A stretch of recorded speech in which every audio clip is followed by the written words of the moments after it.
Partai Hati Nurani Rakyat atau Hanura hari ini mendaftarkan bakal calon legislatifnya ke Komisi Pemilihan Umum atau KPU. Kedatangan rombongan Partai Hanura di kantor KPU Pusat Jakarta dengan diiringi arak-arakan. Turut hadir Ketua Umum Hanura Usman Sabtaodang atau Oso didampingi oleh Sekjennya Kodrat Syah.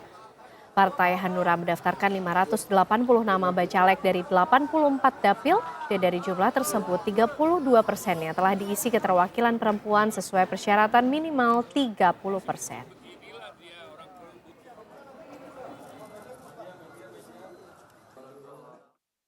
Kita menyerahkan daftar caleg sebanyak 580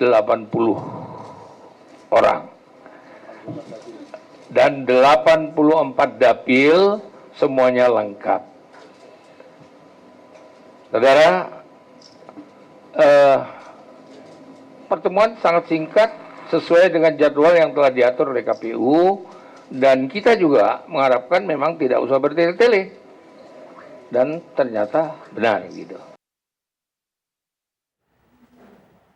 Bagaimana jalannya pendaftaran bacalek ke KPU hari ini? Kita akan tanyakan langsung kepada Yasin Idris yang ada di gedung KPU. Selamat siang Yasin, selain Hanura apakah hari ini ada partai lain yang juga mendaftarkan bacaleknya ke KPU?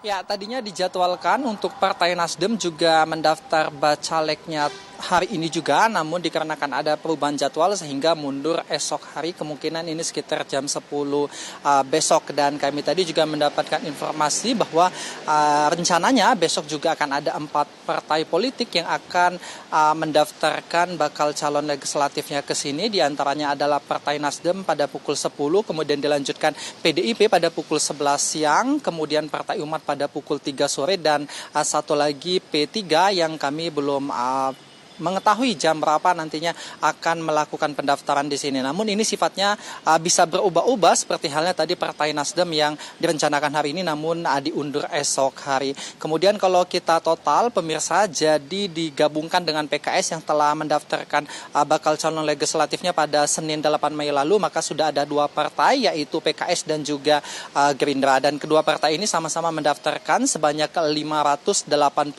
nama bacalek dengan mengisi 84 dapil di seluruh wilayah Indonesia. Kami tadi sempat menanyakan juga kepada Ketua Umum Partai Hanura masalah target kemenangan seperti apa. Ini Oso menjawab di setiap dapil dia berharap ada kemenangan yang mewakili Partai Hanura sehingga target mereka untuk masuk dalam ranking 10 pada Pilpres di tahun ini, pada Pileg di tahun ini dapat terwujud seperti itu. Sementara itu tadi hal lain juga pada saat sebelum Partai Hanura ini mendaftar ke sini, tadi Ketua KPU Hasyim Asyari ini menyampaikan keterangan pers yang cukup penting juga, di mana kemarin ketiga lembaga yaitu KPU, Bawaslu dan juga satu lagi melakukan rapat seperti itu, di mana dalam rapat tersebut memutuskan akan adanya perubahan PKPU nomor 10 tahun 2023 ayat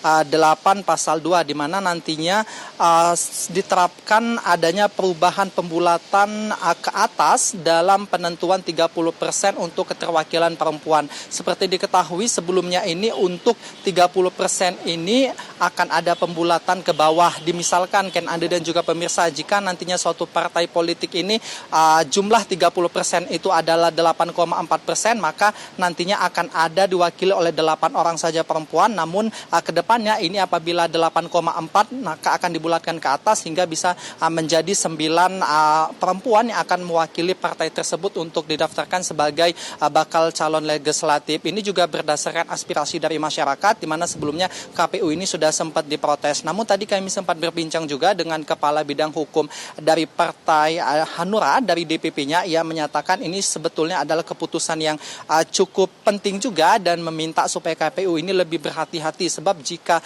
hal ini betul adanya nanti ditetapkan, maka ini akan membuat partai politik ini sedikit kebingungan, sebab di masa-masa hari-hari terakhir seperti itu, maka parpol ini akan kesulitan untuk mencari penggantinya. Dicontohkan misalnya sebelumnya sudah direkap data, mereka mendaftarkan 9 nama untuk perempuan, kemudian tiba-tiba harus mengganti menjadi 10, maka ini akan kesulitan untuk mencari satu nama peserta lagi yang akan didaftarkan. Nah, sehingga ini juga harus menjadi perhatian khusus bagi KPU. Namun tadi Hasyim Asyari juga menyampaikan bahwa untuk penetapan ini nantinya juga akan melakukan rapat dengan anggota DPR yang juga nantinya akan menyetujui hal ini. Tapi tadi Hasyim Asyari meyakini hal ini sudah dapat dipastikan dikarenakan juga mendapatkan dukungan dari Kementerian Perempuan dan Anak bahwa kontribusi dari perempuan ini harus ditingkatkan seperti itu, Ken. Terima kasih Yasin Idris, informasinya begitu komprehensif dan lengkap dari Gedung KPU Jakarta.